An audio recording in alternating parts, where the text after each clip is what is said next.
Assalamualaikum warahmatullahi wabarakatuh. Perkenalkan, nama saya Cafiatun Hairul Amalia, NIM 1814200023 dari kelas PBSA semester 6. Di sini saya akan menjelaskan tentang jurnal yang telah saya buat yang berjudul Implementasi Akad Wadiah pada Tabungan Haji di Bank Syariah. Baiklah, Indonesia merupakan salah satu negeri yang mayoritas penduduknya adalah beragama Islam. Dalam Islam, terdapat kewajiban yang harus dilaksanakan, ialah melaksanakan ibadah haji jika mampu. Menunaikan ibadah haji ini adalah wajib bagi yang mampu, berdasarkan pada latar belakang, hingga analisis diwujudkan dalam bentuk pertanyaan. Yang pertama yaitu bagaimana konsep Fatwa DSN MUI nomor 02/DSN MUI Romawi 4 2000 tentang tabungan dengan akad wadiah. Kedua, bagaimana implementasi akad wadiah terhadap produk tabungan haji. Sebelum membahas tentang konsep fatwa MUI dan implementasi akad wadiah terhadap produk tabungan haji, saya akan membahas terlebih dahulu beberapa teori. Teori yang pertama yaitu tentang bank syariah. Bank syariah yakni bank yang berasaskan antara lain pada asas kemitraan, keadilan, transparansi, serta universal, dan melaksanakan aktivitas usaha perbankan bersumber pada prinsip syariah. Bank syariah beroperasi atas dasar konsep bagi hasil. Bank syariah tidak memakai bunga sebab bunga ialah yang diharamkan. Akad wadiah selanjutnya itu tentang akad wadiah. Akad wadiah dalam bukunya Feitzal Rival serta Arifin Islamic Banking dipaparkan bahwa al-wadiah merupakan perjanjian di antara yang punya barang dengan yang menyimpan atas barang tertentu untuk disimpan. Tujuan dari perjanjian tersebut yakni untuk melindungi keselamatan barang itu dari kemusnahan, kehilangan, kecurian, serta sebagainya. Selanjutnya itu tabungan haji.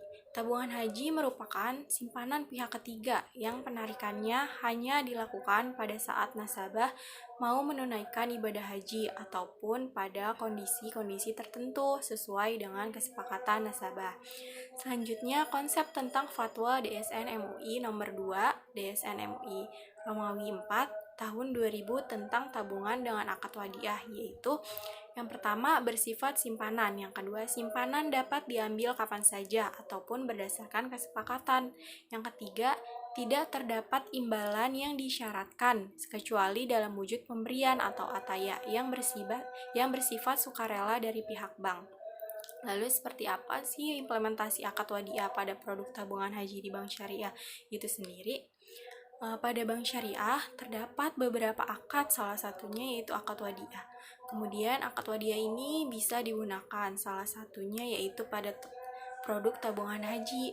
Jika ketika ada seorang nasabah yang hanya ingin melakukan penitipan uang kepada pihak bank, maka nasabah tersebut menggunakan akad wadiah dan pihak bank melakukan prosedur-prosedur yang sesuai dengan akad tersebut. Tetapi ketika pihak yang menitipkan uangnya kepada bank tersebut diperbolehkan untuk mengambilnya sewaktu-waktu. Perihal ini sesuai dengan fatwa yang dikeluarkan oleh DSN nomor 2/DSN MUI _4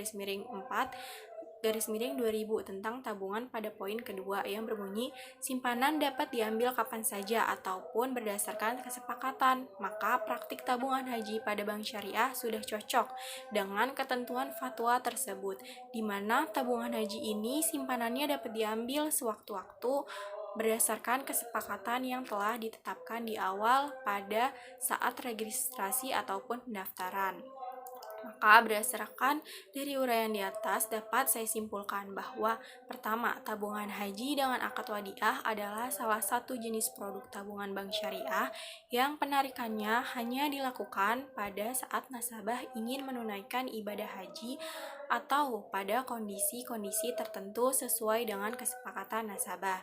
Dengan menggunakan akad wadiah ini, maka pemilik dana menyerahkan sepenuhnya dananya kepada pengelola dana dan pengelola dana pun mempunyai tanggung jawab untuk menjaganya. Yang kedua yaitu berdasarkan Fatwa DSN MUI nomor 02 garis miring DSN strip MUI garis miring 4 garis miring 2000 tentang tabungan dengan akad wadiah. Ketentuan fatwanya yaitu sebagai berikut.